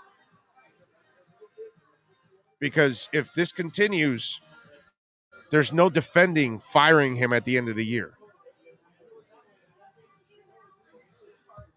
If we lose, Big O is going to scream a whole hell of a lot of Cam Flow bombs. Well, tune in. You'll find out. I hope I'm screaming, that I'm super happy that they won and they beat the Falcons. Not that it means anything in the big picture of playoffs or anything like that, but personally for these players, for the O-line, if they can play well, for the quarterback, if he can play well, for the receivers, if they can show up, for the defense and the secondary, if they can show up, it means a hell of a whole lot. So, yeah. So I'm hoping the other way. We've only played 6 games. I just don't want to take this, piss and vinegar attitude for the next 11. I want, like yesterday, the King season is done. It's crap. They're going for maybe a crappy little bowl game. You think I wasn't happy to see them beat NC State yesterday? I was super happy. And I don't like Manny Diaz at all. But I was happy for Manny. I was happy for the team. I don't believe in Manny Diaz. I've seen 3 years of crap. See, at least with Flo, it's only 6 weeks of crap. The other 2 years were magnificent. With Manny, it's been 3 bad years. But even saying that, I was happy they won yesterday, man. Those young players need to see it. Maybe if you can recruit a couple guys, that'll help. Whatever. But ladies and gentlemen, I'm not going to sit here and root for the Dolphins to lose, and root for Flo to fail, and root for Tua to fail, and root for Greer to fail. Not doing that. Not doing that. I'm here. I'm hanging out with Dolphin fans here at Sports Grill in Miami Lakes, and I'm going to be rooting for the boys to win. And I'm hoping that that's going to be the case. That's what I'm hoping for. Because you deserve it. Sean deserves it. Dolphin Nation has been, incredibly loyal. Hashtag Finn's loyalty. And you guys deserve better. So I'm going to be hoping that they figure this thing out. Good thing is, you've got Byron Jones and you've got X-Man healthy. Well, not healthy, active. Now the question is, how will they play? And they need to step up big time. Eric Rowe needs to step up big time. Javon Holland needs to step up and make a couple plays today. Let's go. Big O will be spewing fire like all of us passionate Dolphin fans if we lose. Yes, but hopefully I'll be spewing happiness in the postgame show. Flores needs to show he can have the team ready to play today and the next 10 weeks after that. Chuck Cooper says Sunday NFL ticket ready and primed for this game. Dolphins in full white unis. Aqua Orange says, as good as Watson is, why would you want to trade for a QB with 22 sexual misconduct allegations and 10 criminal investigations? Also, I'm not saying he's guilty at all, but that would divide the locker room and fan base somewhat. It would. I don't know about the locker room, but it would definitely divide a fan base and sponsors and all kinds of stuff. Oh, man, you are bringing on all kinds of issues.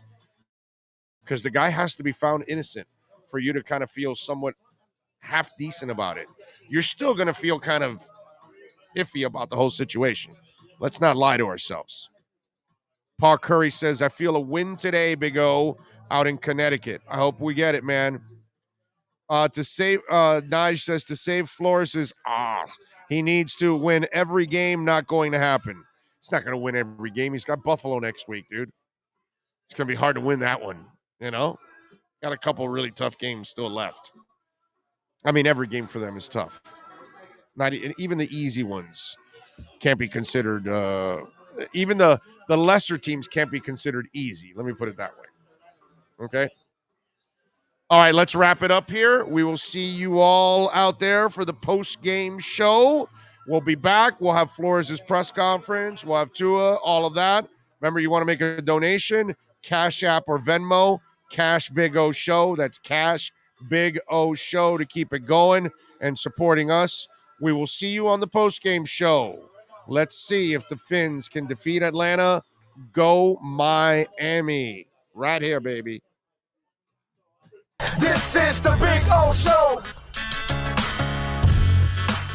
Sports fans love a place with great food, cold drinks, and TVs everywhere. That's why sports fans love Sports Grill and their 7 amazing locations. Check out the Bird Road location at 11481 Southwest 40th Street in the back corner of the West Bird Shopping Center. Sports Grill is also now offering some great employment opportunities. All kinds of positions are now available from kitchen to hosting. Call for more information at 305-485-8845. From wraps to salads to amazingly delicious specialty dishes, Sports Grill is the home to the legendary special grilled wings. Since 1987, Sports Grill, good food, good drink, and good friends. It's the Big O Show.